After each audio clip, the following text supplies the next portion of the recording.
Hi guys, welcome back to Bar Exam. I'm your host, Allie Rayner, and I'm here with the Bar Exam crew. As always, you guys already know who it is. You know them, you love them. We have Mr. Eric G in the building. How you doing, Eric? What's the deal, y'all? What's good? What's good?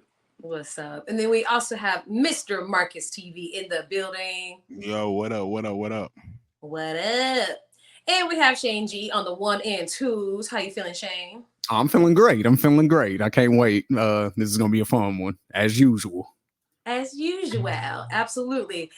So today, coming before the bar, you guys already know we got to talk about it. We got to talk about the Kendrick and Drake beef. Maybe Drake and Kendrick. I don't know because I can't really tell where it started and who is winning at this point. So that's why coming before the bar, we are determining who has won the war, or yeah, maybe the battles so far, and then we'll try and determine who has won the war at the end, and try and all be take the scores in and see where we all land. But we have to go through these songs, so we decided, because there's just so many of them, we have to do about like 5 rounds. We're going to start off with first person shooter and Like That, just because those are the ones that kind of kicked up everything and it keeps everything a little bit even. So all right, fellas, I gotta ask you guys, I don't care who starts first, anybody who just feels it come upon them,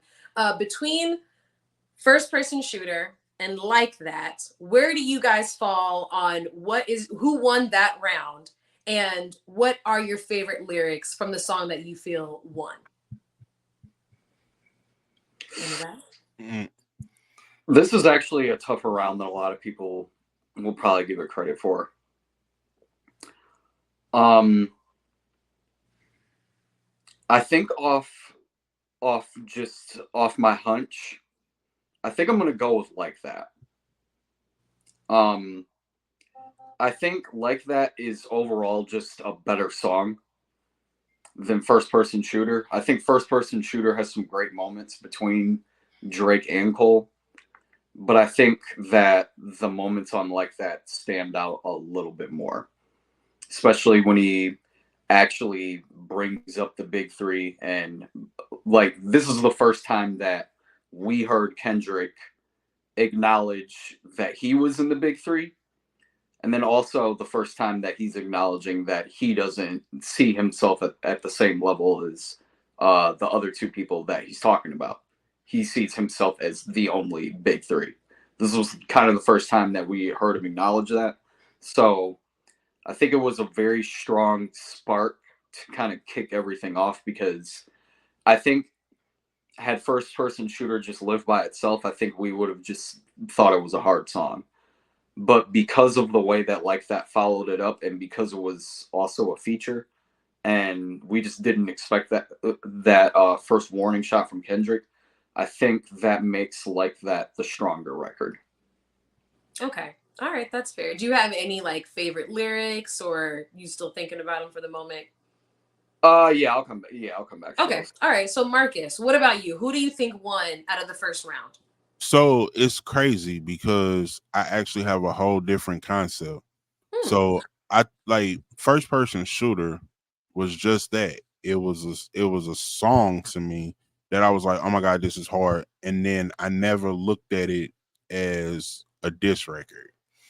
Then Like That came, and then I'm like, oh shit, this is a rebuttal to the first diss, which was first person shooter. Now, I never looked at first person shooter like a diss record. I listened to it as a song and as a single. Like it never struck me as I mean, it was one of it. Subliminals aren't a diss, so let me say that you never knew that it was aimed at Kendrick, because if Kendrick never responded, who was Drake talking to? Who was it would have been all of these, no one would have known. So then going back after Like That, I'm like, okay, now I'm listening to first person shooter in a different light. I see why it got the response it did. Now, first person shooter as a diss, I'm gonna say it was an 8, because I listened to it and then you hear it's no more subliminals and what ifs. oh, I know it's Kendrick, and I know this is who he's talking about. I know it's like, so because I've already heard like that. So it's a reverse. I don't know. I appreciated it more. I I can't really judge equally, because the way I listened to it the first time versus how I heard it the second time. But I only heard it the second time because of Like That was so good the second time. So it's one of those, it sounds like right in the middle, but I Mhm. can't pick because First Person Shooter was never a diss record to me until Oh, I got you. heard Like That. And then Okay. I'm like, oh shit, it's no more subliminals. And now I'm like, so I mean, just based on that alone, you would say Like That is over First Person, because without that, I never would have went back and listened to First Person Shooter and had a different like mindset about it. I never would have visited it. If Yeah. that makes sense. Yeah, It's it absolutely does. a way to get there, but it's like that's really how it was. It was, I don't, and they're not even though either. So you can't call it a wash. You just have to be like, I listen to one differently than I listen to the other one. Okay. All right. So for this round, you're like, like you didn't feel as though they're on the same No, I agree with playing Eric. field. I would say Like That, because without Like That, I never would have revisited First Person Shooter.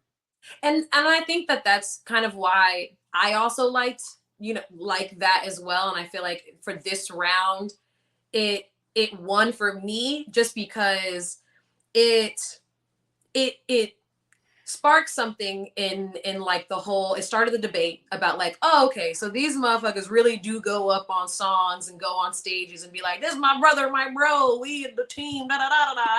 And then like when shit really, when niggas is just in the booth for each other, with each other, like when Drake and Cole were just in the studio together, it's like all of a sudden it's like, yeah, fuck the big three, it's just us two, and you know what I mean. Right.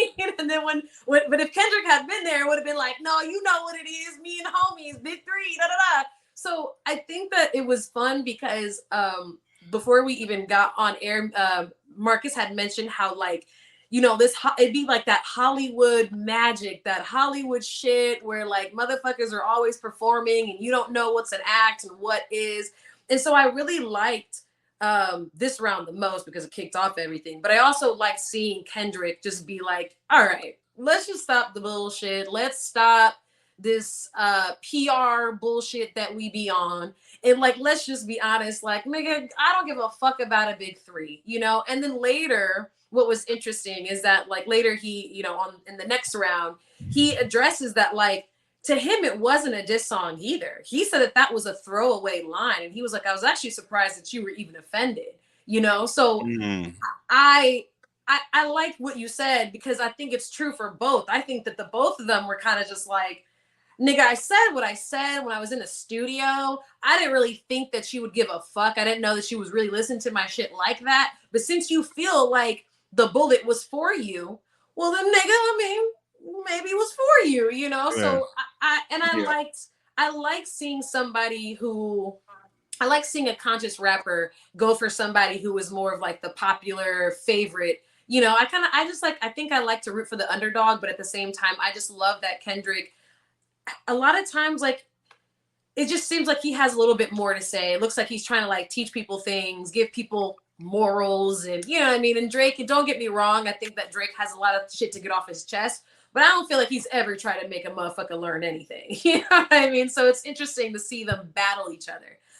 It's just the contrast is interesting. But let's get into the lyrics for this. So for me, on Like That, I think it's pretty obvious. I think my favorite, like I already said, is the motherfuck the big three. It's just big me. I love that. I just love that it was a throwaway line that he was just like fuck it, and it's the one line that it just changed the world. So that's why it's got to be my favorite. Eric, did you find one of your favorites from it? Yeah, I found mine. So I actually like the setup bars that he raps a little bit before that, right before he gets into that. I like the part where he's like, oh my god, my shit just refreshed as soon as I was about to read it. Don't you love when that happens? All right, here we go. All right, so I like the part where he's like, fuck sneak this in first person shooter. I hope that came with 3 switches. Like, I like where that part a lot because he's like, he was kind of letting you know that he was talking about somebody like earlier on, But then right there, he kind of lets you know, like he's getting ready to let you know the setup of what he's about to talk about. And as soon as you hear that first person shooter, I hope they came with 3 switches. You're like, wait, hold up, where is he going with this? Like that instantly perks your ear up. So that's why I really like that, because I remember the first time I heard that, and I was like, oh shit, wait a minute. So Yeah, it's like, oh wait, Kendrick might be ready for war, Mr. Morale and his peace Right. hugging trees and loving, everybody and black people. And it's like you just never. It's always fun to see someone get out of the character that you thought you pegged them as, and you're like, wait a minute. You decided to go in the studio of Future and Metro, and all of a sudden you walked out of Savage. Like, where the fuck did this come from? But yeah, I agree. That's a really good line for sure. Okay, so for this round, we've determined that at least so far, it looks like Kendrick is ahead, but this is still an early game.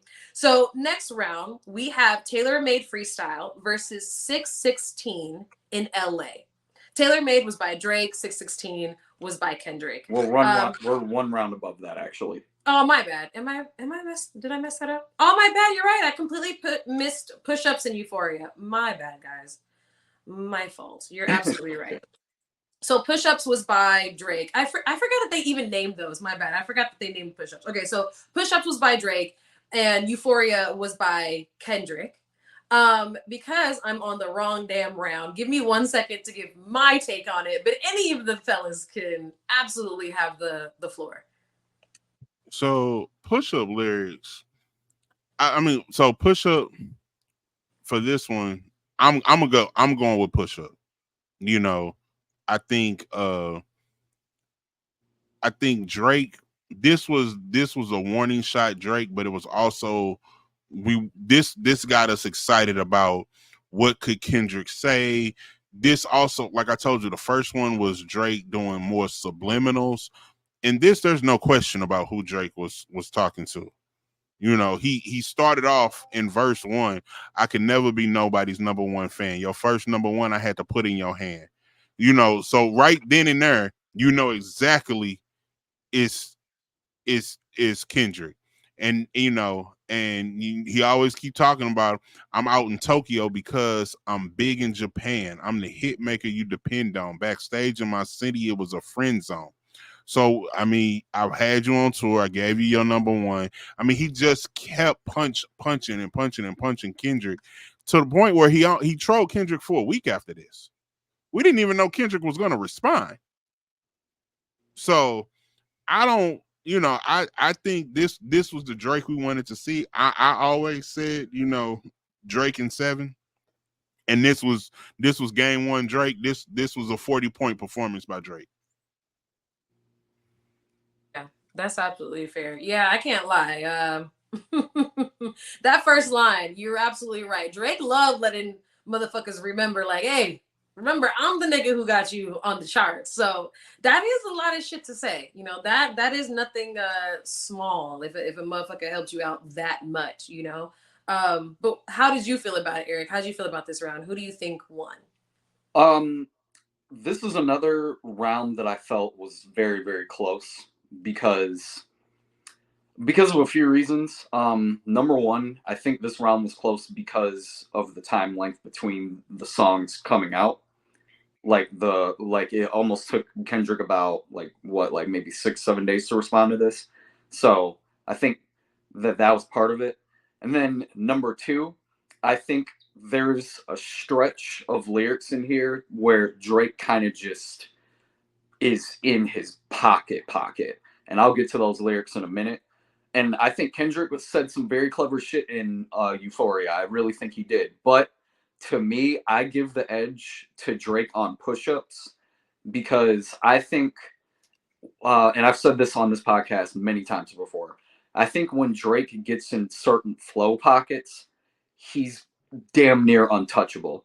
And I think on Push-Ups, he played with this beat tempo in the perfect way, in the way that he knows how to rap over that type of beat cadence.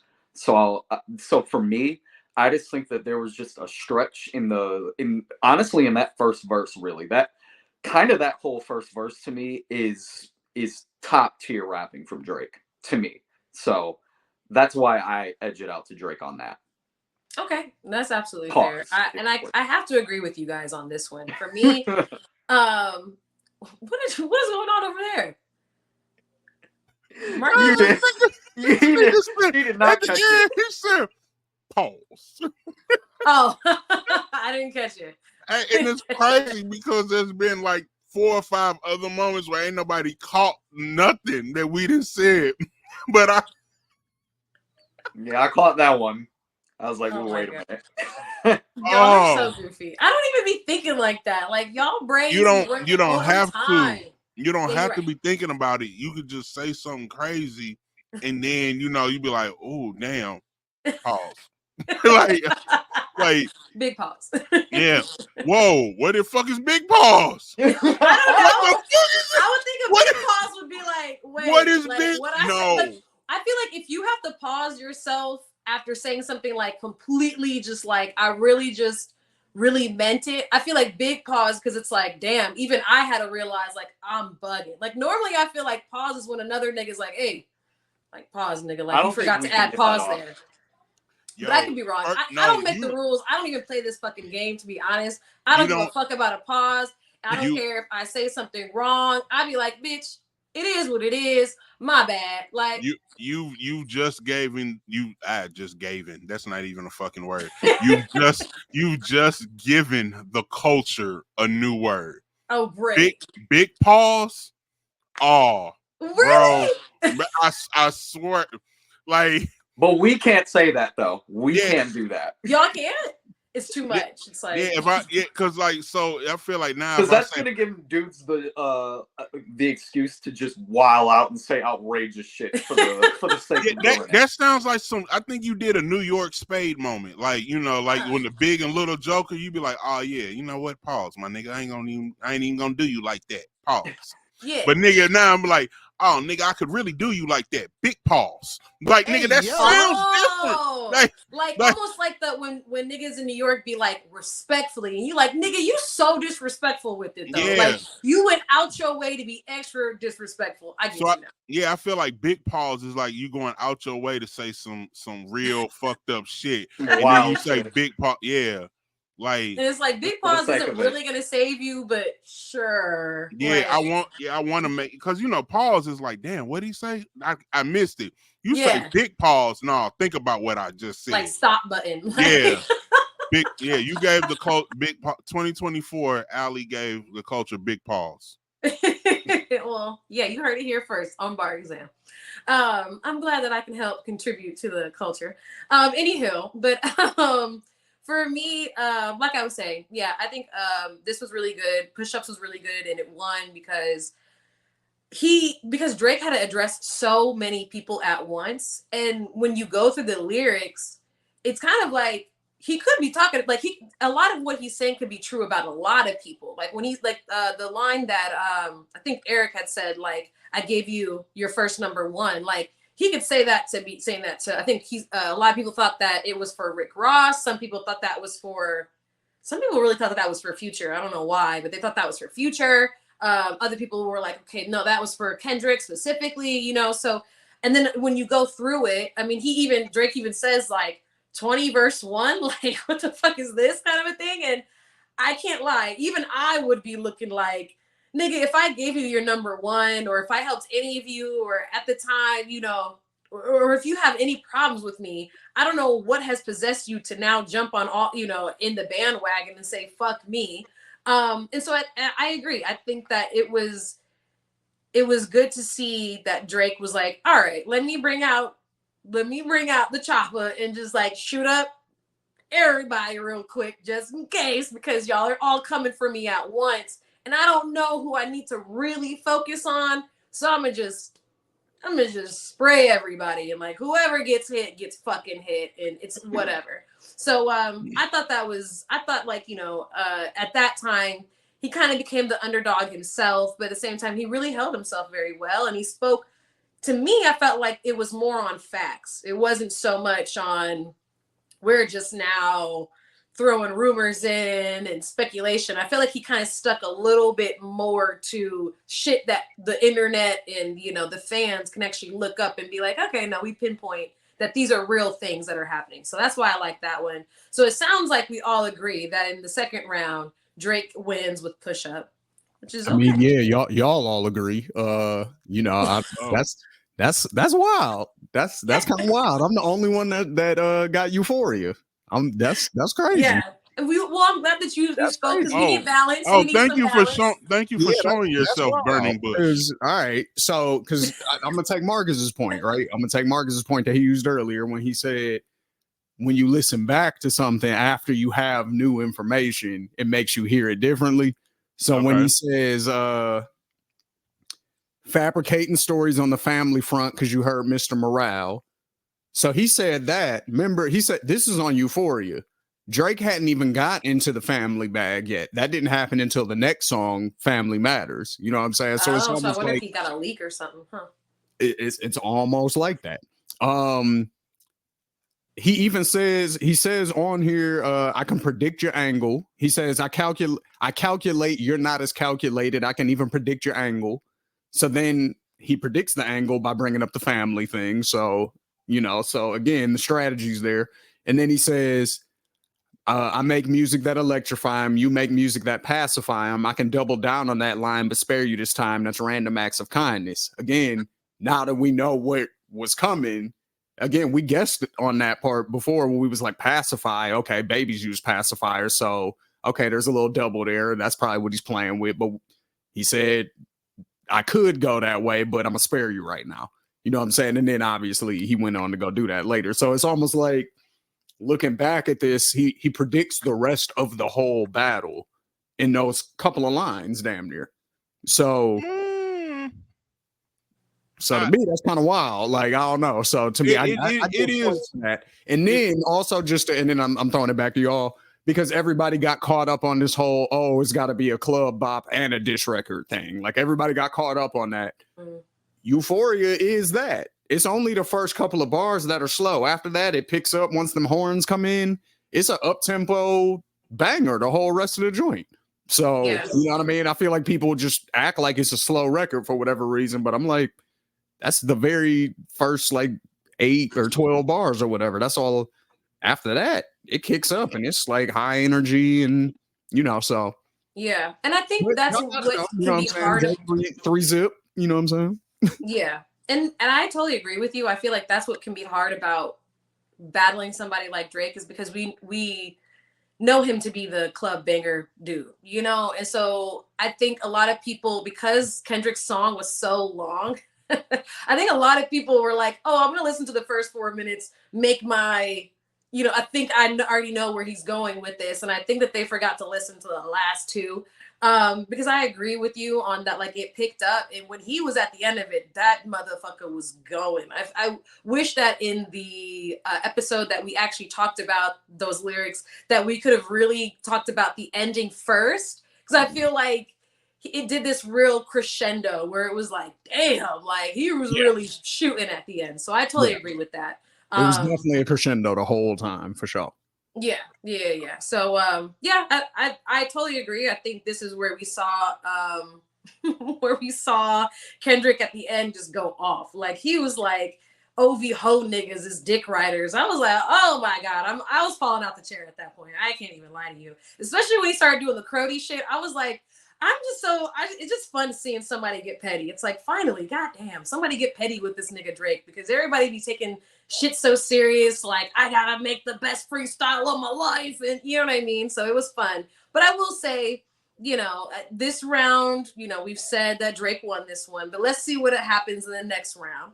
So next round, let me make sure that I'm on the correct one. So next round, Shane, which one are we on now? Just so I'm not messed up. Now we got tailor-made freestyle versus 616 in LA. Okay, cool. Okay, so fellas, what do you think? Who do you think won out of this round? Marcus, do you want to go? So I'm gonna say Kendrick won only because I didn't like the AI shit. Like I thought it was corny. I didn't.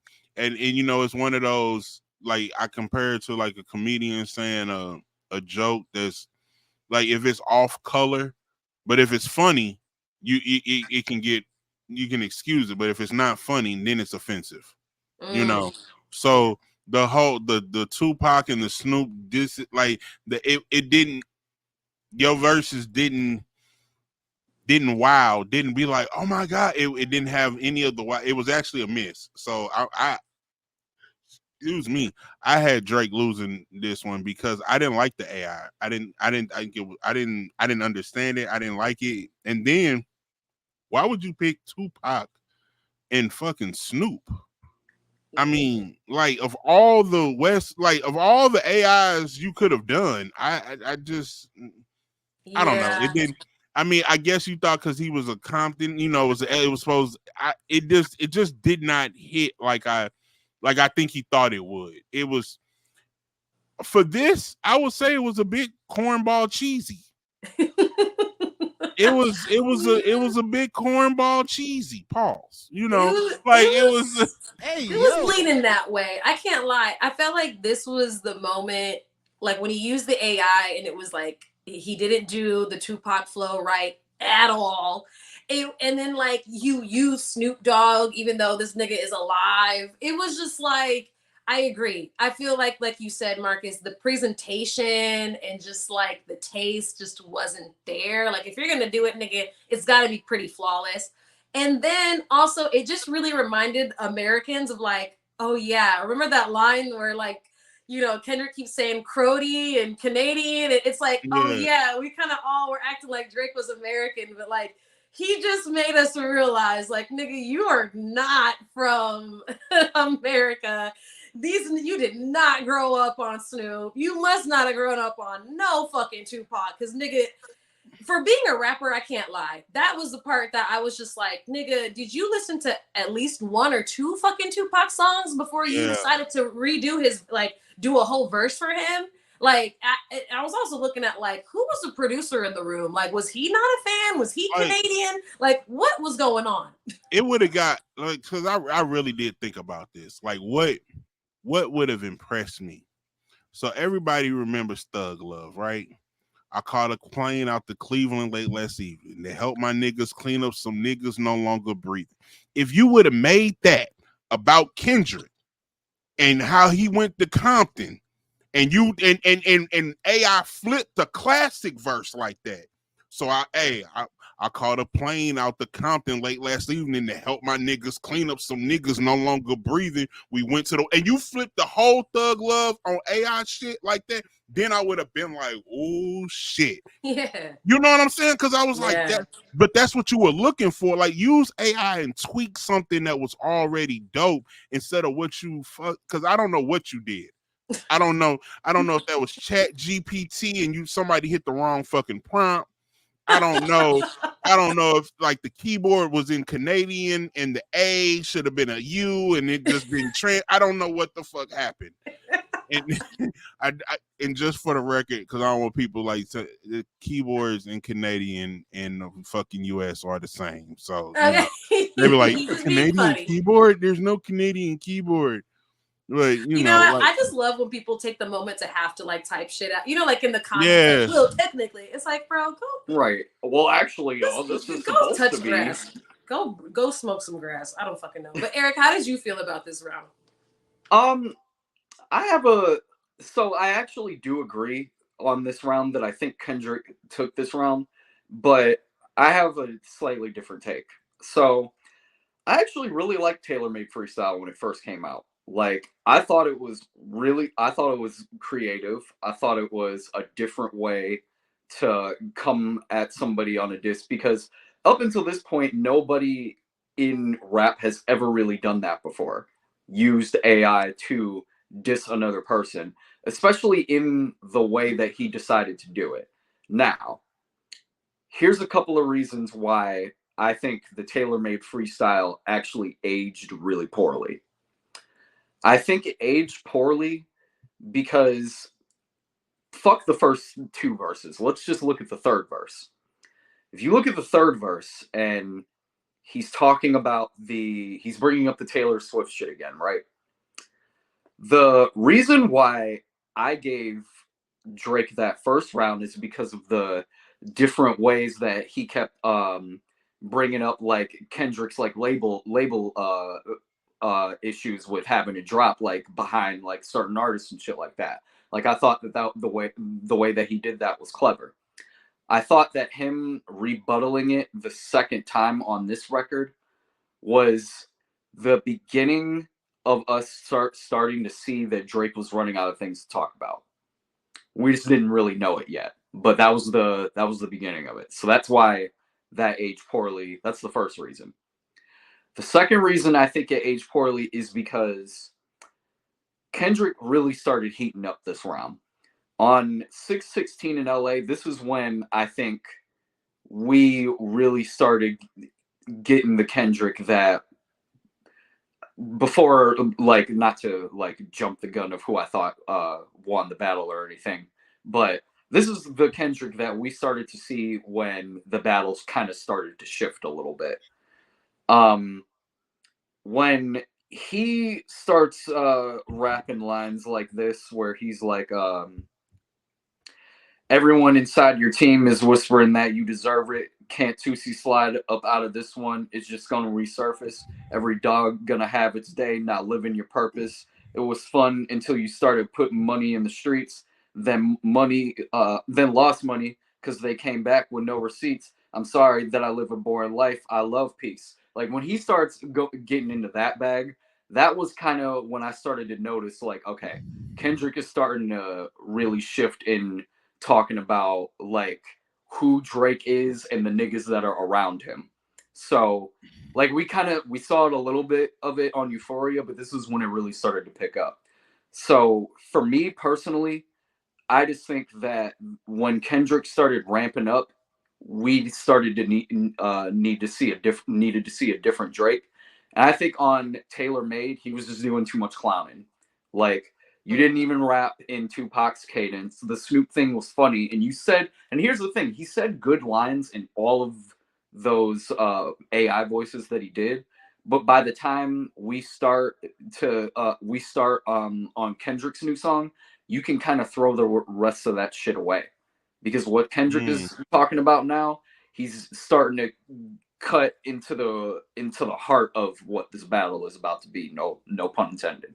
Yeah, I absolutely agree. That around there is where I found my favorite lines as well, because like you said, yeah, it started to like he started to like chip at like the perfect boy image, you know, and I feel like that's really what I feel like sometimes like the rap battle is about, is like what Drake did to Meek was like, I know y'all see Meek and y'all think that he's his boss and he, you know, is on, but like, is that your tour, your girl tour? And it was like, oh shit, now niggas looking at Meek like, is you a bitch? Like, and it is like, who was even saying that before in that fucking line? Like nobody was saying that. You know what I'm saying?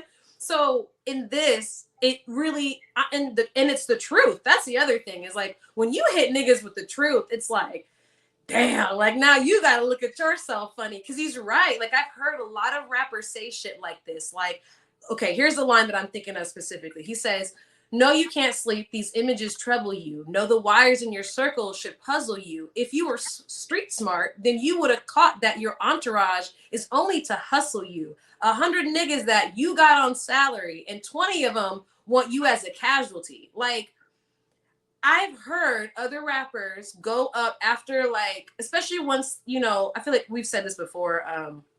A lot of times the climax or the peak of a rapper's career is not very long. It's usually like 6 months to a year. And then after that, it's like, if you don't have your fan base, then nigga, I don't know what to tell you. And I feel like a lot of times that when they're at that peak, they're like, yeah, dude, I got all my niggas in, you know, 50 of us, 100 of us, like we rolling deep. And it's like, bro, do you know, like that looks and is just crazy? Like you got 100 dudes that you pay for, you're like transporting, and you know, and then when you do the math, more than likely, if you have 100 people around you, a decent amount of them don't fuck with you the way that you think that they do. So I think it was very strategic for him to really just, chip away and use facts that we can all see. Like literally Drake talk about, for the dogs. And then we saw him post in Turks and him and all 50, 111 dogs was in there. And so, I love that Kendrick was really like, okay, I'm just gonna try and flame the fuck out of you with using facts and your character against you, which is just, man, like the art of war, man. Very interesting. So I gotta say, I gave this round to Kendrick. What says you, fellas? Who I think, did we all say that this also goes to Kendrick? Yeah. 3-zip again. Again, I'm the only one on the opposite side. so for me, again, I like the AI thing. I still stand on it. I still think it was clever and creative. To again use Tupac because Kendrick was reading, that poem to him on that one album, To Pimp a Butterfly. So, I just felt like that was a good callback to that. And then with the Snoop thing, because Snoop is one of the people who was on stage at the House of Blues. It was actually Snoop and Game, and Snoop, Game, and then Dr. Dre was in the crowd, and they like officially like dubbed him the next West Coast guy. You know what I'm saying? So it makes sense to use Snoop because Snoop and Tupac did the House of Blues thing, and then that's where they did that at for Kendrick was at the House of Blues. So there was a lot of connecting of dots there to, so I like that. And then when he was just in his Drake bag and he got into I love it when you niggas talk loose like I'm not in the room. Since like that, your tone changed a little. You're not as enthused. How are you not in the booth? I feel like you kind of removed. You got to let the shit die down. Nah, not this time, nigga. You following through. I guess you need another week to figure out how to improve. What the fuck is taking so long? We waiting on you. Like, I love that part because, again, this is hindsight and we're comparing 616 to this. But at the time that the records came out, we got to remember, we didn't hear from Kendrick for another, was it another 4 or 5 days or something like that before? That's when we started hearing the back to back to back. And we understand why what the fuck was taking so long. Now we got the answer to that. He was cooking heat. You know what I'm saying? So we know now. But at the time, again, he was introducing a new strategy to the battle game. He's introducing this whole, hey, you got to respond fast. Like that used to not really be part of the thing. You just had to respond. You didn't have to, you didn't want to duck it, but it didn't really matter how long it took you. As long as it came on your next project and we got a response, cool. Now it's if I dish you tomorrow, you got to get me back by Friday or you're losing now. So, right. Or at least when you're battling Drake, that's what it seems like. Right. Like that's how he's keeping score. He's not, necessarily always keeping score with just the lyrics. I guess he also has a time factor in there. So that's important to definitely note when it comes to doing battle with Drake. Okay, so all right, so let's move on to the next round. Thank you, Shane, for your balance. We need that. Okay, so next round is Family Matters versus Meet the Grams. This one, I was like, okay, I had it if I had glasses on, I would rip them off right now because I was just looking around okay, now we've really started talking about people's families. We addressing niggas straight on. This is where I was starting to get worried and start to clutch metaphorical pearls and be like, somebody go check on everybody. Make sure everybody breathe and make sure everyone is accounted for. I got a little bit nervous. How did you feel, fellas? So, my bad, Marcus. You want to go first? All right. All right. So, on first glance, most people would probably say that this round is kind of a cakewalk. Before I give my answer, I think that this round is a lot harder. And I actually had to kind of sit here and flip-flop my answer a couple of times. And when I really sit here and think about it, even though personally, I think I like what Kendrick says in his breakdown to Drake's family more, and I like the way that he did that more. For me, I think I'm leaning more towards Family Matters. And really, the only reason I lean more towards Family Matters at this point is because I really like I really like the third part of the song. I think the third part of the song is probably some of like my favorite type of Drake to listen to.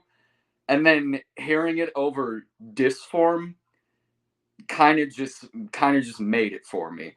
Especially like in the tone he decided to choose, the cadence he decided to rap it in, like the beat he decided to pick. I just think that and I really like the second part because he was really like kind of cooking up and leading into this. But I think the third part of this song is just quintessential Drake, and I think it was sassiest Drake at his best. And I just think a lot of the things that he said on here were really, really slick and clever. And I think that even though Kendrick had a very, very good angle, I don't even care that part of that shit was lies. Like that shit doesn't really matter to me because this is battle rap. People are gonna lie in battle rap. I hate that people are all of a sudden now so up in arms about that, but that's a whole nother story. Yeah. But yeah, that's why I give it to Family Matters, is really because of the third part of that song. The first part of that, you can kind of, that shit doesn't really matter to me. It's the second part and really the third part that matter to me. Okay. All right. That's absolutely fair. I can understand that. Marcus, how did you feel? Oh, you're muted. About to get in I his said, bag.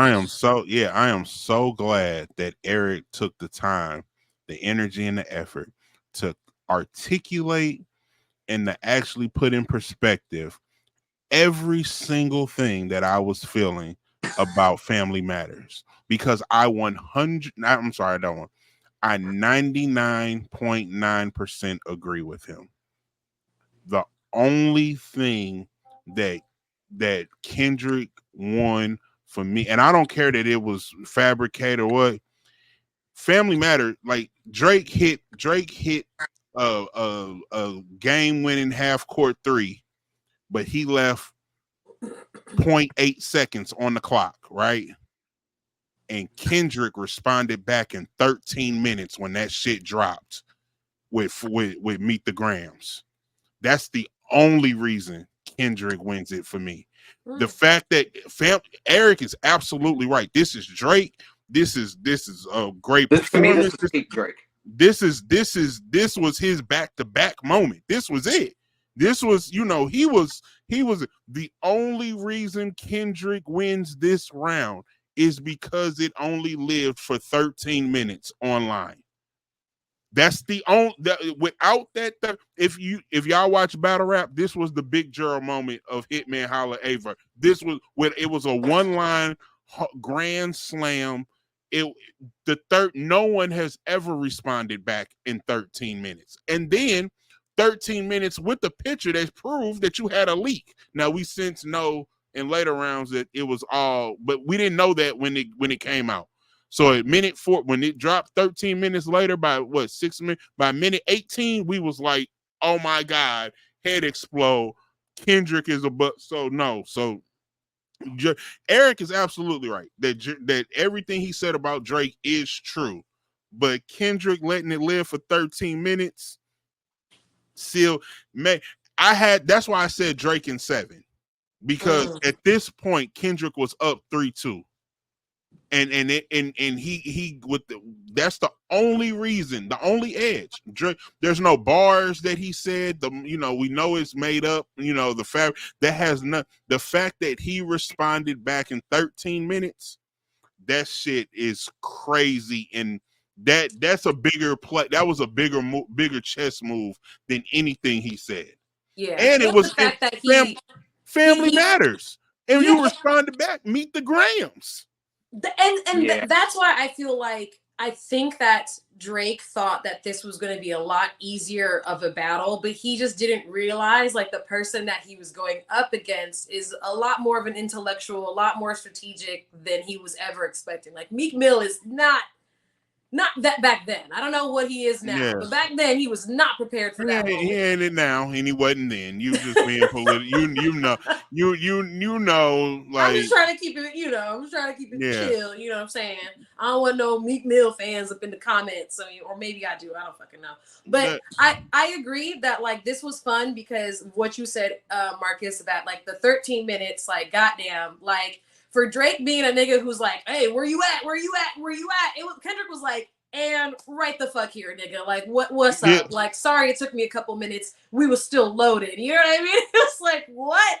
And then he foreshadowed this. He already said, and we mentioned it in a couple songs ago, that like he literally said, I knew he was gonna go for the family route. Ben saw that coming, bro. I already know all your moves. Like, come on, dude. Like, you're Yeah. not the dude that you think you are. You're not the mob ties, dude. Like, you know what I mean? He already was like, bro, like we know you not him. When in Euphoria, he was like, we know that it's you want to be Junior, but you're not Junior and shit. So it was kind of like if you were paying attention and you were really paying attention more like to Kendrick, you started to realize that he was setting this all up, that he did predict a lot, and I personally, I have a couple, just some lyrics that I just like that made me realize that like this where it went personal for Kendrick, where he was like, okay, this isn't just a fucking game no more. Now you got me fucked up.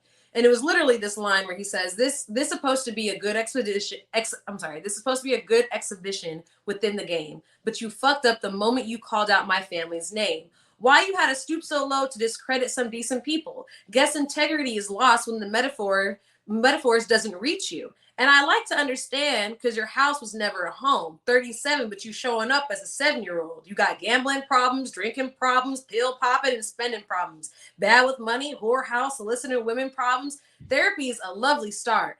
And when I tell you, when people read you like that, or at least like for me, when women read each other or when men read women, I just got to say, I just love when people throw in a little sprinkle of like, please go heal yourself. Because that is just the most disrespectful shit that you can say nowadays.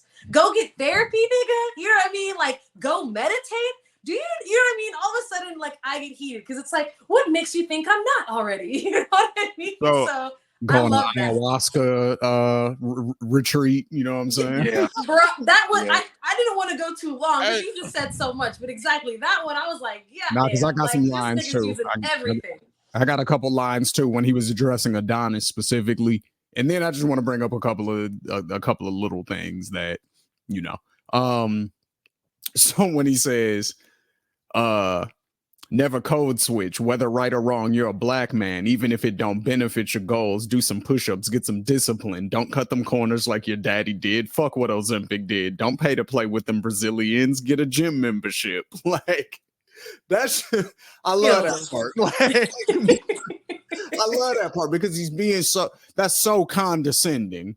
Like, to be like giving this nigga's son good ass advice, you know what I'm saying? And basically saying, do the opposite of everything that your dad's doing right now. Like, that shit is hilarious to me. And so I wanted to bring that up. And then I wanted to bring up, so there was an article, a few articles that were written about 9 years ago about allegedly a 2-year-old girl, 2-year-old love child of Drake's, right? Now, these articles were written 9 years ago, again. So if you do the math, you know what I'm saying? A 2-year-old daughter 9 years ago would be an 11-year-old today. So I'm just saying, Kendrick didn't just come up with that out of nowhere. You know what I'm saying? So it's not even necessarily a lie. Is it bad information? Sure. That doesn't make it a lie because I'm being honest with this information. Now, whoever fed me the information that was wrong, that would be where the lie is. You know what I'm saying? So I think, like, whether that's right or wrong, you know what I'm saying? Whether the information is right or wrong, I think you can take that verse out and this song is still just, it's crazy. Like, because we know Adonis is real. So everything he said in that first verse still applies. We know his mom's name is Sandra. We know his dad's name is Dennis. So everything he said to them still applies. And then in the last verse, he was directly addressing Drake. So that's a 4-verse song. You take out the third verse to the daughter, it's still 3 verses of heat. You know what I'm saying? So, and then when he gets into the you lied about this and this, you lied about your like, and then he puts the vocals on the back of it, and it's the you lied. Like you lied. I'm like, dog, you are speaking to this nigga's soul right now. Like, so yeah, that's my pick too. But y'all already got it. So Kendrick got that round 2-1. Yes, sir. Yes, absolutely. I can't lie. Yeah, that shit was. I will say that's the one thing that's really aggravating about the internet is that like they will pick the most obscure random shit to be like, nah, that's why he don't win. You'd be like, nigga, the whole rest of it is a masterpiece. You over here focusing on the wrong fucking shit. So I'm glad that you also cleared that up because a lot of people were trying to discredit the mastery in this fucking song by saying like, oh, the whole song, and I'm like, no, that's 1 verse. Like all the rest of everything else still applies. Like, and if I was sitting at home and I was Drake's family members, I'd be like, not this nigga calling me up to the carpet, right? And as all of us are on social media, we've all uploaded a video to YouTube, right? So you can upload a video to YouTube, and you don't have to press publish. You can just have it sitting. So, how long was Drake's song in this? Was it 6 minutes? It was like 6 minutes, something like change. Yep. Yeah. So let's just for shits and giggles say 6 minutes. I believe Kendrick and his team listened to that song twice, and then said publish, and that was 13 minutes. I'm really believing like they said, hey, make sure we didn't miss shit. Make sure that what we said was actual and factual. Listen, run. He just released it. Oh, run it. Play it again. Play it again. And then they both was like, yeah, press publish. And then that shit went like, that's the only reason you can explain 13 minutes. Yeah. I want to double down on my answer because I just want to say that I'm not changing my answer, but I just want to double down real quick and say that everything you guys said is 100% correct, and I don't think that Drake said anything lyrically better than Kendrick had to say to him towards the breakdown of Drake as a person. The only reason I edge that out is because of the actual song. That's the only reason. Yeah. So for Kendrick's bar sake, for especially like Shane said, the breakdown of Adonis, you can take the daughter stuff out, to be completely honest with you. You can take most of that out, and lyrically to me, it would still be better. But I did just want to bring up my favorite lyrics from the third part of that Drake part, because again, to me, this is just Drake at like peak petty. When he starts on the bar where he's like, why did you move to New York? Is it because you live in that bachelor life, proposed in 2015, but don't want to make her your actual wife? I'm guessing this wedding ain't happening right, because we know the girls that you actually like. Your darkest secrets are coming to life. It's all on your face like what happened to Mike. Like, I just like when he gets into that shit. Like, yeah. Even just the starting the question out like that and then leaving room for it to breathe and then getting into the rest of it, that shit was funny to me. Like, I laughed when he said that. Yeah, I keep can't going with that because I don't have the lyrics up. I don't have the lyrics up, but keep going with that because that's my favorite part of the song too, is everything you just said. But keep going with the Michael Jackson part of the scheme because I felt like that shit was so clever. Oh yeah, he's like, it's all on your face like what happened to Mike. Oh shit, it's all making sense. Maybe I'm Prince and you actually Mike. Michael was praying his feature would change so people believe that he's actually white. Keep going. Top would make you do features for change, get on pop records and rap for the whites. And wait, you say your brother Jermaine, but wanted him to stay out of the light. Yeah. Like he just that was an excellent scheme. That was an excellent scheme. I agree. So- Even though I feel like it was a reach in general, I was just like, it's just funny because I feel like this is one of those. I agree. I feel like he snapped on that, but it just. I still, we already said that he lost the round, but I really didn't respect this song mainly because I hate when like niggas be like, yeah, my nigga so is a gangster and so is a gangster, da da da, and it'd be like, nigga, nobody was talking about that. Who the fuck was talking about YG? Who he also said somebody else, Chuck T. It was like, nigga, if you is not Chuck T or fucking YG, why are you bringing that up? And then it was like, then at the end he tried to just call it and be like, you're dead, you're done, and then he didn't know that Kendrick was waiting, and like Marcus said, he was just waiting to hit send on your ass. So yeah, I agree that Drake definitely got in his bag, and I think that he thought that this was the one. I think that he thought I'm done. Like against anybody else, this would have been a cleanup. Yeah. Oh, because again, he didn't just get at Kendrick on this; he got at multiple people on this again. So, but what? It didn't have any time to breathe. This record had no, like we're talking about it now in detail, but if we had a week to talk about it, it's over. If we had a day to talk about it, it could be a little bit better. But the fact that we only had 13 minutes it didn't matter. Yeah. 13 minutes, and he was on your ass, bucko. And just for shits and giggles too. That's not even the best scheme. I think the Atlanta colonizer scheme from Not Like Us. Oh, that was incredible. I think that was the one Wakanda Forever moment that made me look at Drake in a whole more so than the pedophile, and not that excusing the pedophile shit, because we'll get into that later on. But like the treating Atlanta like a colonizer was the most ingenious thing that I've seen in the 2020 post beef world ever. And the reason it was dope is because it was a rebuttal. You know what I'm saying? It was a rebuttal to Drake saying that you rap like you're trying to free the slave. So he was like, all right, let me do that. You know what I'm saying? And it was like, you forgot that American or Black Americans, that's kind of a big deal to us. Again, that's another disconnect, and that's the whole reason that Kendrick don't fuck with him is because of that disconnect right there. That's the reason. That sums it up pretty much perfectly. Like you're one of us, but you ain't one of us.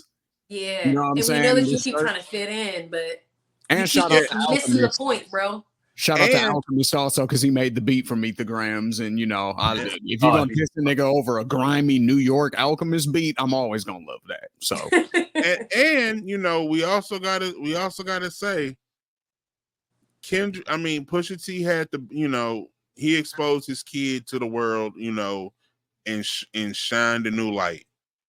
Kendrick shined a new light on Drake and his business of how you not like one of us and you want that's an angle we've never seen before. Pusha T gave us an angle we never seen before. Like, bro, I'm like I said, Drake in 7, but you down 3-2, buddy. 3 like you down 3-2, and well, we got to get to round 5 still. So round 5. Yeah, well, so far, let me just tally it up. So round 1 is Kendrick with 3 wins to 0. Round 2 is Drake with 3 wins to 0. Round 3, Kendrick again with 3 rounds to 0. Round 4, Kendrick 2 rounds to 1. So that is so far Kendrick is up 3-1. Okay. All right, cool. All right, so final round is the Heart Part 6 versus Not Like Us. The Heart Part 6 is by Drake. Not Like Us is by Kendrick. And this is the one that I got to re-listen to again, because at this point in the battle, I was like, all right, well, I can't sit by the phone no more. I can't be refreshing all the time, trying to read all the blogs, trying to listen to every goddamn song. So give me 1 second to re-listen to something, because I want to make the best, decision, the most fair decision. But fellas, is anybody, how do y'all feel about this round? Anybody who feels, very strong about this, absolutely take it. Did I jump the gun with Not Like a? Is the Atlanta bar on this song? It is. It is. No, you didn't jump the gun. You were right. Okay. Yeah, you were right. All right. See, that's another thing too, and I want to point that out. At this point in the battle, and when all of this shit was getting released, it was at this exact moment. You know how they be like, "Oh, a few," and he knew he fucked up. Then I swear, I was like, "This battle is all about promotion." It was things were happening that had never happened before. Music was coming out way too fast. Like I was like, these niggas gonna be on Friend, and this is start off a tour. I swear, I promise you, I was like, this is the craziest way to get a fucking tour announcement to start, and it's gonna sell out everywhere. Not with some of the allegations that were. I was gonna say, I don't think that now. I thought it was. Well, maybe not a tour. I thought it was more of a promotional than an actual beef.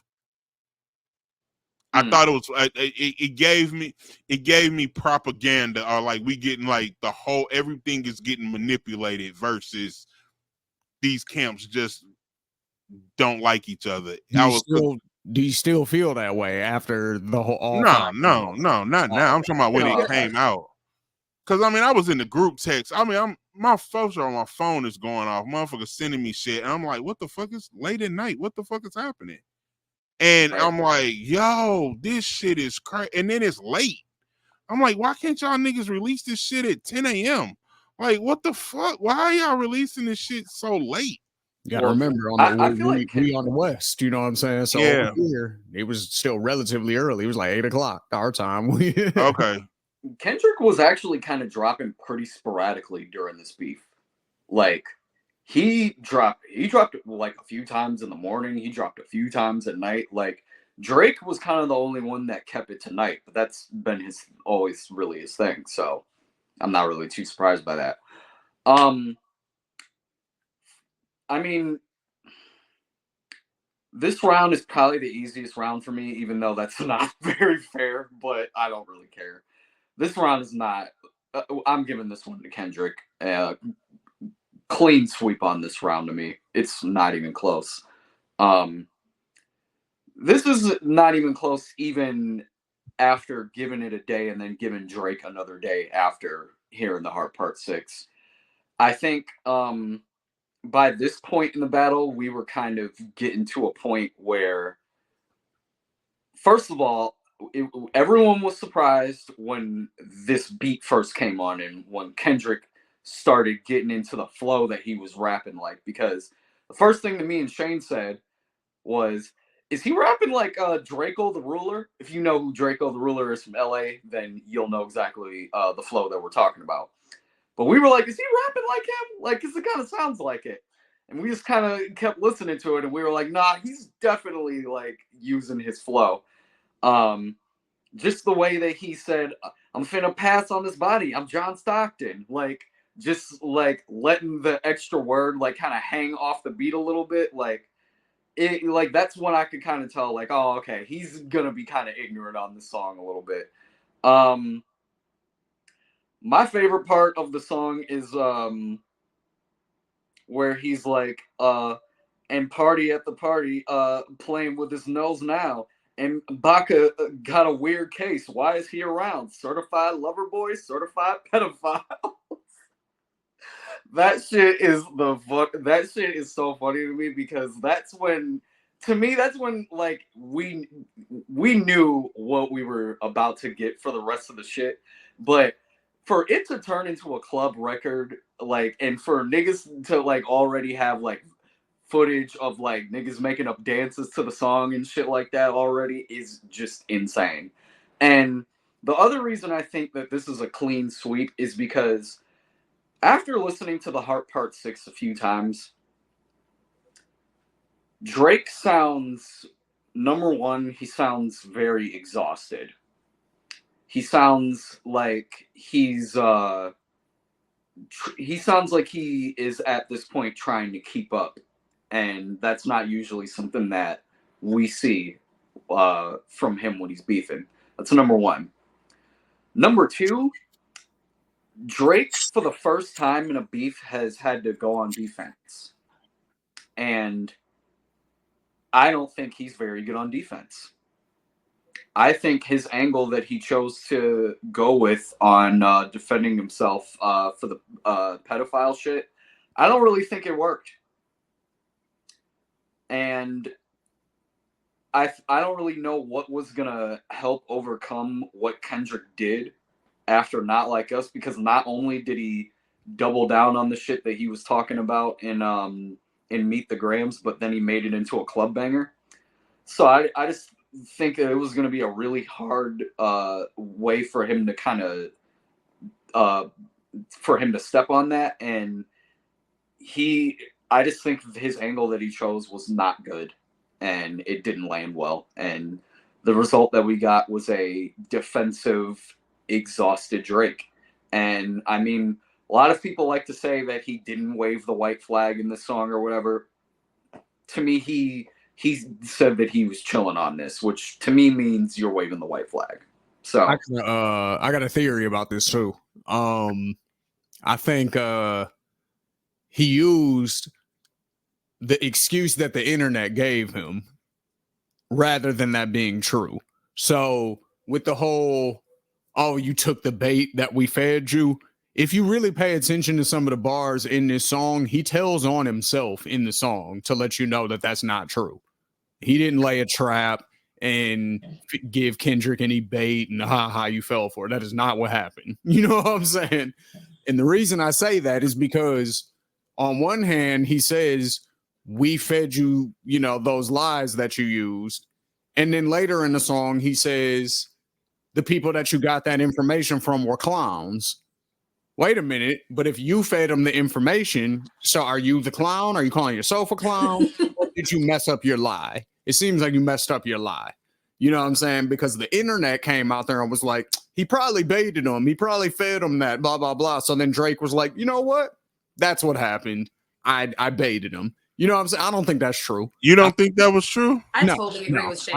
I couldn't agree more. To be totally honest, yeah, I felt like it was I'm gonna just try and save my fucking ass. Yeah. You know what I mean? He's like, oh, well, he used some random blog shit, and this is the only way I can really shoot at this nigga and hopefully poke holes in his story and his credibility. And I think he was just like, fuck it. If y'all niggas said I did it, you know? Because how can both of those things be true at the same time, Marcus? How could I feed you some information, but also then say the people who fed you the information are clowns?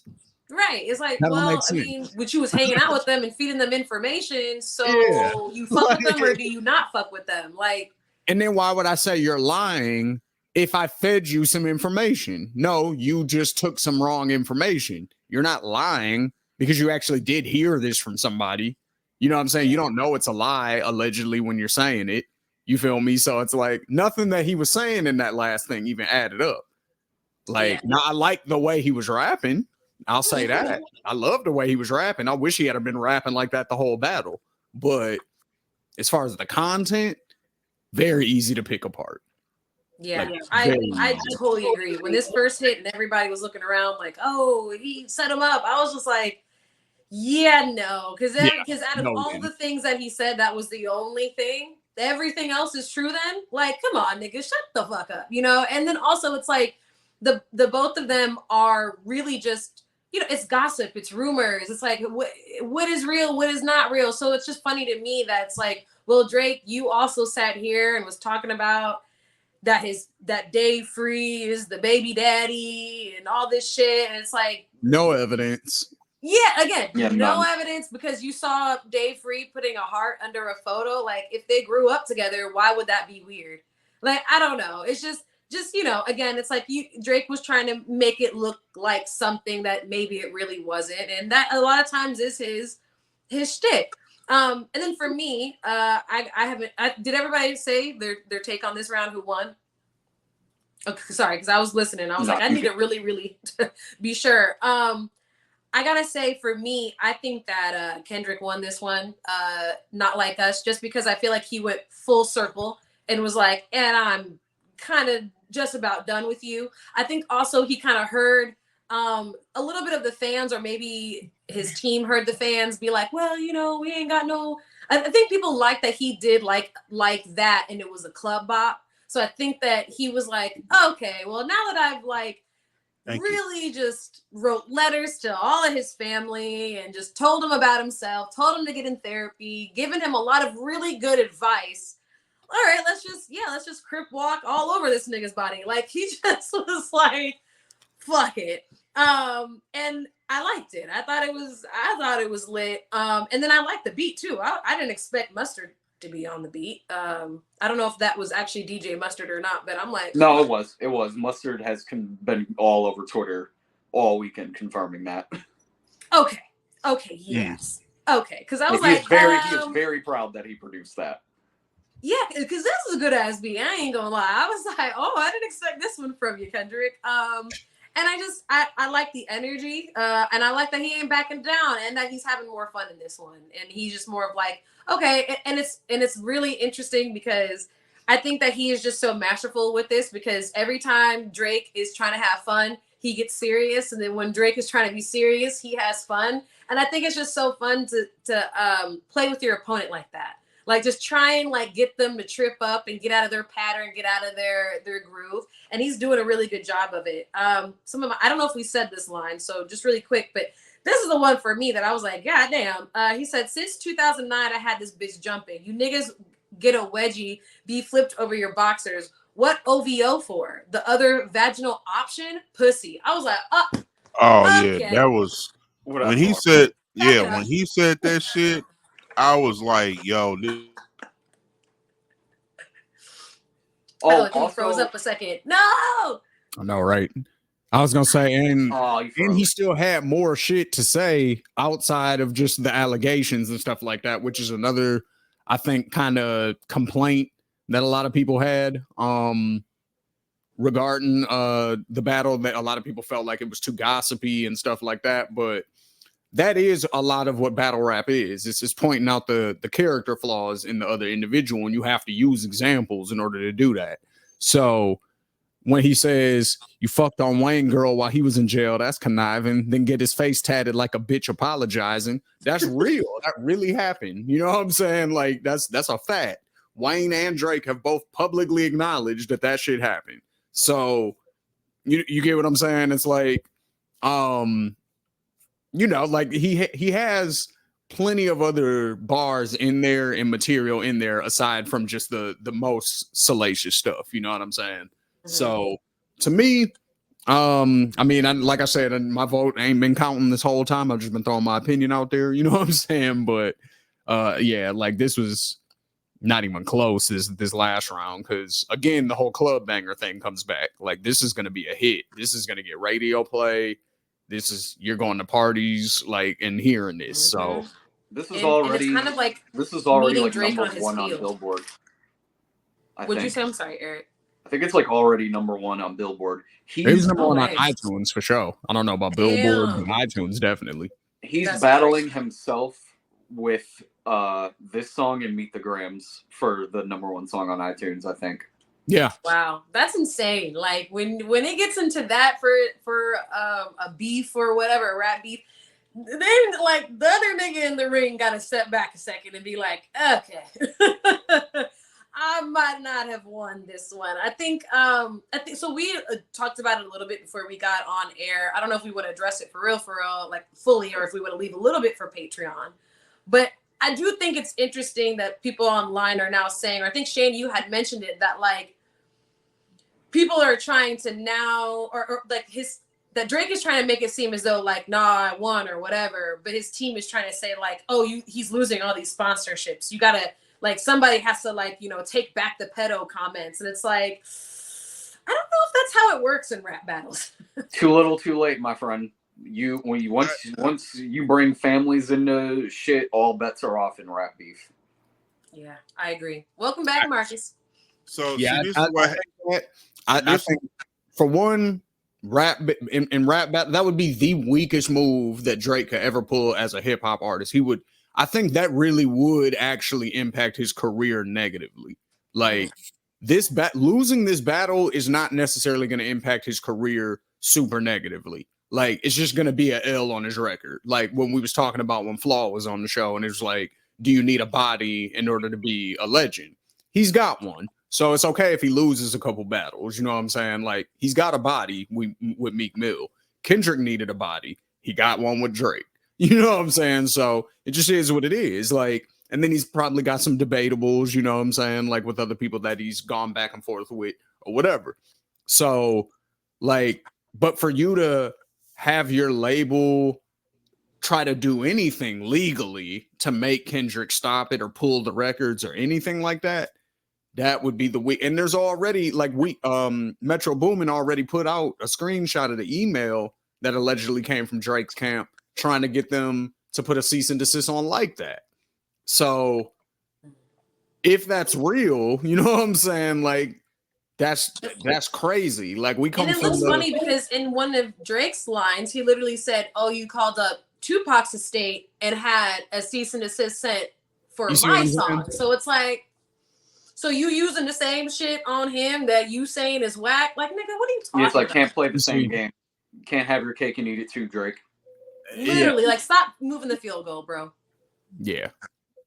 So I don't know about that. If I look up tomorrow and see that Not Like Us is like no longer streaming, my eyebrow is going all the way up. Yeah, I agree. I'm looking at Drake like, nigga, we know you got money, but like you couldn't have just lost this one like a real dude, you know? He's gonna take the L. You know what I'm saying? Yeah. When you and that's what spoiled motherfuckers do, though. That's what I'm saying. That's that Degrassi kid shit. Like, you know what I'm saying? That's that Nickelodeon kid shit. That's that raised in Toronto around, you know, well-off people. You know what I'm saying? Like of a certain demographic. You know what I mean? Like, yeah. Or even just being around Wayne and Birdman and getting your shit on way smoother than a lot of other niggas would have. And then you thinking that like is just forever your shield, and it really just does, like, kind of like what Kendrick said about like you act like you are the junior to everybody and you just haven't grown out of it. Like you continue to act like a kid and it continues to show. Like you can't just like if you lose, take it like a man. He's looking for that acceptance, you know what I'm saying? And that's a big another major theme of Kendrick's thing, you know, attacks is like you're looking for acceptance, but you're 37. It's like you should be comfortable in your own skin at this point. You know what I mean? Like you're never gonna be a hood nigga. It's never gonna happen. You're 37 and you're famous and rich. You're never gonna be a hood nigga. It's over. You know what I'm saying? You didn't grow up in the hood, so it's a wrap for that. Like, you know, that's just not who you are. You know what I'm saying? And you can't even say that you came from there. You were raised by Sandra in suburban Toronto. They accept that. That's who you are. You know what I'm saying? You're not. Yeah. You're not a mob affiliate. You know what I'm saying? I'm sorry. It is what it is, bro. It is what it is. But Marcus, we had lost you. How did we? I don't know. Is there anything else that you wanted to add? That's what I get for talking shit about old girl last week with her connectivity issues with the phone. You know, like God don't like ugly, and here I was saying, you know, her little track phone then paid off, and then what the fuck happened to me middle of the show? My shit and just and here's the bad part. So at first when it went out, I thought it was y'all. I was like, oh, because like literally at all the same time, it was like I was like, oh shit, Shane lost connection. It'll come back. So I'm literally sitting there like this. I'm like, oh yeah, the moment the camera comes back, I'm gonna be ready because I'm like, and then it said, you might. I'm like, what the fuck? Yeah, like, you partner. You are idle. Yeah, it took a little minute. I was like, that's what I get for talking shit. So no, yeah, I ain't got nothing.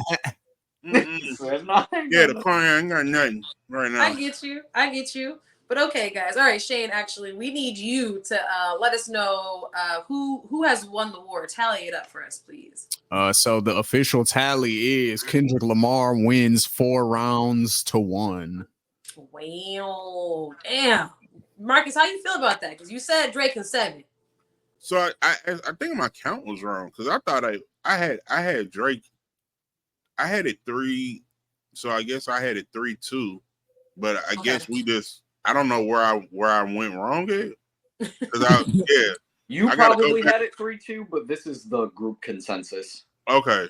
Yeah, but there was only one round. There was only one round where there was even a slight debate, and that was round 4.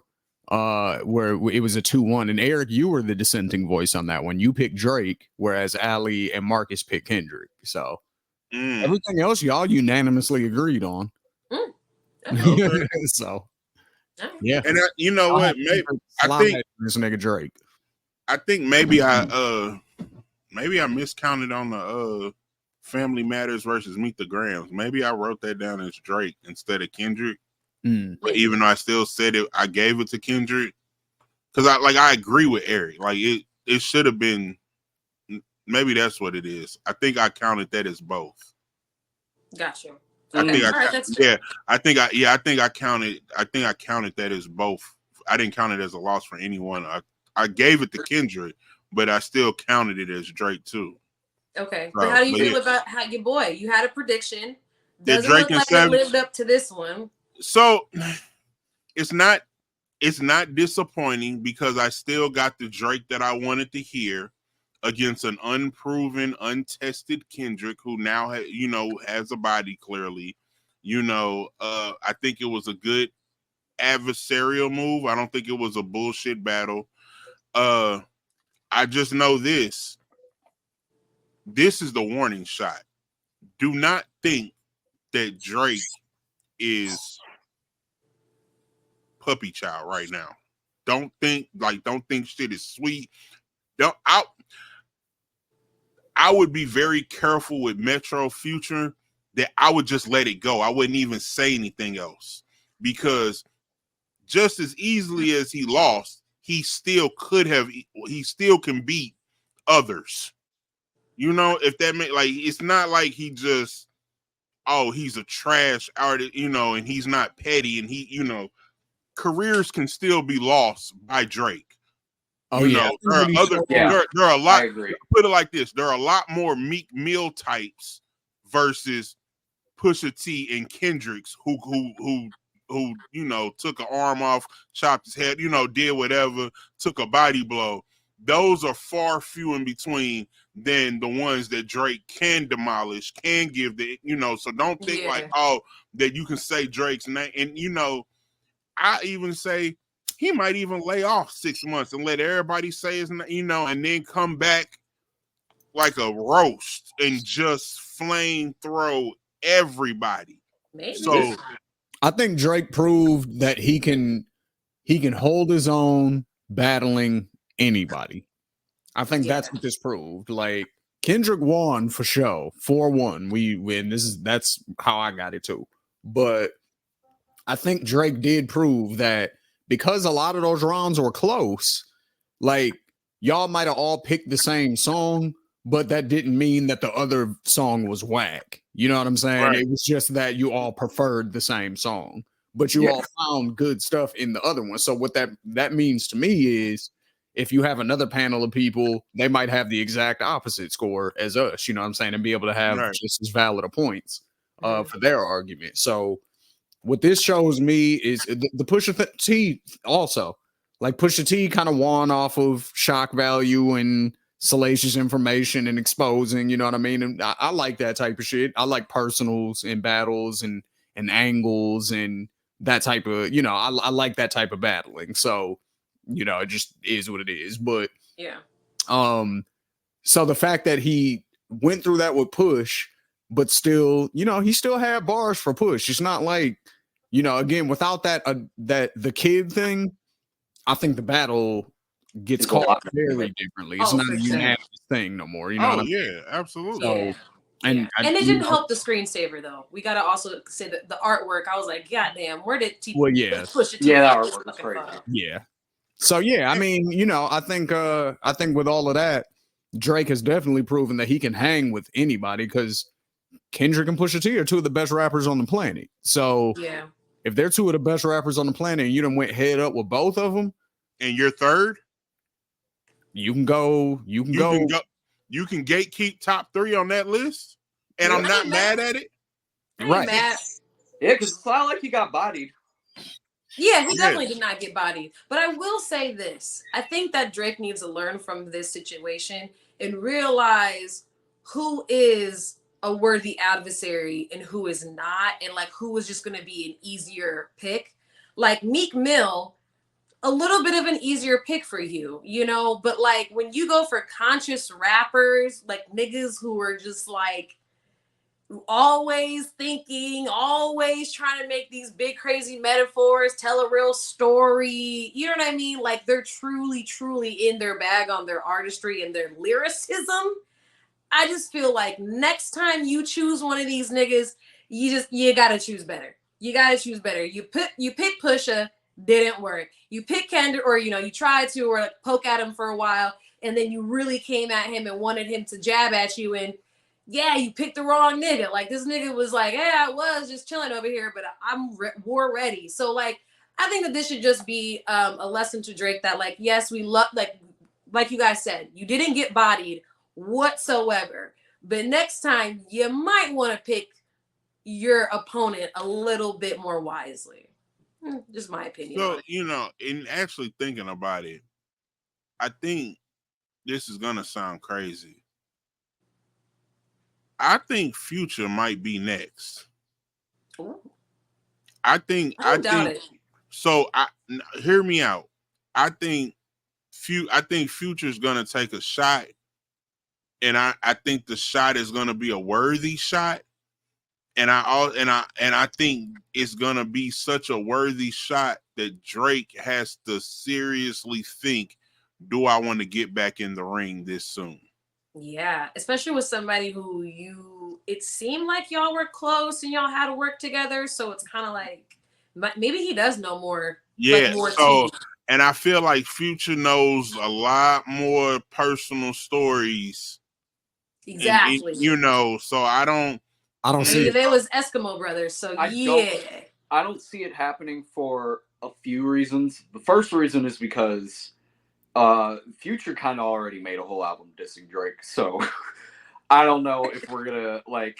I think that to me is the most that we're gonna see right now out of that. And number two, I don't think, and this is no shot to my guy Future at all, but I don't think Future would. Not that he wouldn't engage, but I don't think the type of engagement that he would do with Drake would be worthy of Drake responding the way that he would respond. I'll put it to you. That's what I was gonna say. I don't think I think what you would see out of Drake and Future is just shots back and forth forever. I think you will see that. You'll get a bar here and there about the other one. Do I think that Drake is gonna do A whole 5-minute diss track about Future? No. Do I think Future is gonna do a 5-minute diss track about Drake? Absolutely not. But there will be bars that are shots that'll be exchanged for the rest of their careers. I think you'll definitely see that. I agree. And I gotta say, I think like an honorable mention goes to Metro and Future for kicking all this shit up. Like these are the real winners. BBL Drizzy. The fuck out of their shit. Hey, shout out to Metro too. I told you I had to roll with the hometown dude. I said I gotta roll with the hometown dude, and he came out with BBL Drizzy. Like, first of all, I've never seen a producer stick to their producing lane, make a fire beat, make a hook that disses you, and then tell everybody else in the world to get on it like a challenge because I'm not a rapper. Like, he made a challenge, bro. He said whoever makes the best song gets a free beat from me. So now it's gonna be a million niggas writing Drake disses. Right. You already know Drake is at home like, that's really? so smart. Very smart. So yeah, I told you I gotta ride with the hometown dude. So yeah, I'm still riding with the hometown dude. Yeah, and I see it. He's from St. Louis then, right? Or correct. Okay, so yeah, I see that St. Louis coming up out of him because he ain't, you know, Drake definitely was like, get back and make some beats or make some drums, nigga, and it was like. He was like, okay, nigga, I'll do just that. So the level of petty that we've gotten to in this rap beef is just, I don't think that we ever thought we were ever going to see it again after Big and Tupac. I didn't think that we was going to see it like this. I got to say I was entertained. On a quick dark note. I don't know what the fuck is going on at Drake's house. They said someone got shot there. I don't know if it was an intruder. I don't know if it was somebody from his team. All I know is I really hope that this rap beef stays in the lyrics. I hope that this is just a coincidence. I doubt it is. I feel like in the news they're gonna tell us something goofy. But let's just keep it. Let's keep it rap beef, guys. Let's keep in the lyrics. Let's not shoot. Not send any actual shooters. I just felt like I should probably mention that because sometimes the internet wants blood, and and it's like, okay, calm down. This is rap beef. I actually think It's Drake, like y'all are too rich to be playing like that anyway. Yeah, literally. Too many eyes. But all right, is that it, fellas? That's everything. yeah, that's it. Because you know who did lose, Hmm. and it, without question, Quavo. Where did he come from? In the Chris Brown shit? Yeah, no one thinks that Quavo had a good like. Oh, he got breathed. That's who lost. We I debated think there was more this rounds, line. maybe, but I agree. No. I think that Chris Brown that came was the out one and was just done. kicking doors. He That was just the said, one "Fuck done. that." Yeah, because it ain't no more Takeoff verses. Now, what I will say is, I don't want to predict anything early, but Ross and Game look like they might get into the ring possibly too. I don't know if it's real. I don't know if it's real, but we'll see. We'll see. That's all I gotta say. We'll see. And this, I mean this. If they get into the ring and they start this, it's only because they see the views that everything is what's happening. Game has been looking to be relevant for the last 4 years, and I'm a Game fan. Yeah, me too. I am a Game fan. They are historically close. Like they've been homies forever. So why all of a fucking sudden would y'all just start? No, that would be purely. And I'm gonna just say, Game would kill Ross. Like, yeah. That's why I'm also like, No. why are you doing this? Like, Yeah, that's not a competition for anybody. That's not even a good idea. Don't do I'm that. like, why are you calling out Ross? Like, you would destroy him. Like, why are you even doing that?